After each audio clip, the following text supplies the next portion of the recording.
MLC కవిత కేసులో కీలక పరిణామాలు చోటు చేసుకున్నాయి. తన అరెస్ట్ అక్రమం అంటూ సుప్రీంకోర్టులో రిట్ పిటిషన్ వేశారు. 3వ రోజు కస్టడీలో ఇండో స్పిరిట్లో 33% వాటాపై ప్రశ్నలు గుప్పించారు ఈడీ అధికారులు. మరోవైపు కుటుంబ సభ్యులను కలవాలన్న విజ్ఞప్తికి కోర్టు సానుకూలంగా స్పందించింది. ఢిల్లీ లిక్కర్ స్కామ్ కేసులో అరెస్ట్ అయిన బీఆర్ఎస్ ఎమ్మెల్సీ కవిత సుప్రీంకోర్టులో మరో రిట్ పిటిషన్ దాఖలు చేశారు. ఈడీ రిమాండ్ను రద్దు చేయాలంటూ కవిత తరఫున ఆమె న్యాయవాది పిటిషన్ దాఖలు చేశారు.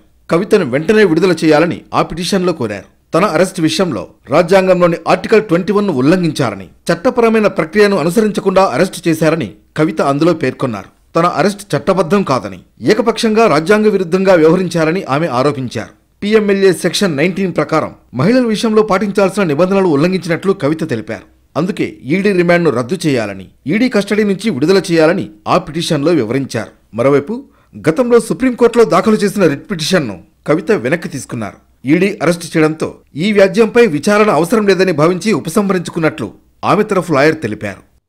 ఇక మనీ లాండరింగ్ కేసులో విచారణ ఎదుర్కొంటున్న బీఆర్ఎస్ ఎమ్మెల్సీ కవితను 3వ రోజు ఈడీ ప్రశ్నించింది. ED deputy director Bhanupriya Meena నేతృత్వంలో విచారణ సాగింది. కవితకు ప్రధానంగా 3 ప్రశ్నలు సంధించినట్లు తెలుస్తోంది. ఇండో స్పిరిట్లో 33% వాటా ఎలా వచ్చిందని అధికారులు ప్రశ్నించినట్లు తెలుస్తోంది. 100 కోట్ల ముడుపుల్ని ఆప్ నేతలకు ఎలా చెల్లించాలని ప్రశ్నించినట్లు సమాచారం. మొబైల్ ఫోన్లను ఎందుకు ఫార్మాట్ చేయాల్సి వచ్చిందని ప్రశ్నల వర్షం కురిపించినట్లు తెలుస్తోంది.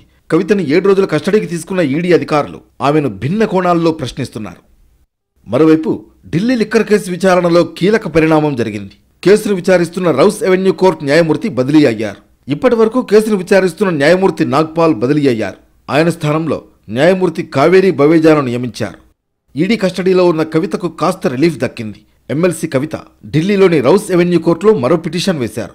తల్లి శోభ, పిల్లలతో పాటు కుటుంబ సభ్యులను కలిసేందుకు అనుమతి ఇవ్వాలని కోర్టును అభ్యర్థించారు. ఈ పిటిషన్ను పరిశీలించిన కోర్టు అనుమతిచ్చింది. మొత్తం 8 మందికి పర్మిషన్ ఇచ్చింది. నలుగురు చొప్పున కవితను కలవచ్చని కోర్టు తెలిపింది. కవిత అరెస్ట్ అయినప్పటి నుంచి ఆమె కుటుంబ సభ్యులు ఢిల్లీలోనే ఉంటున్నారు.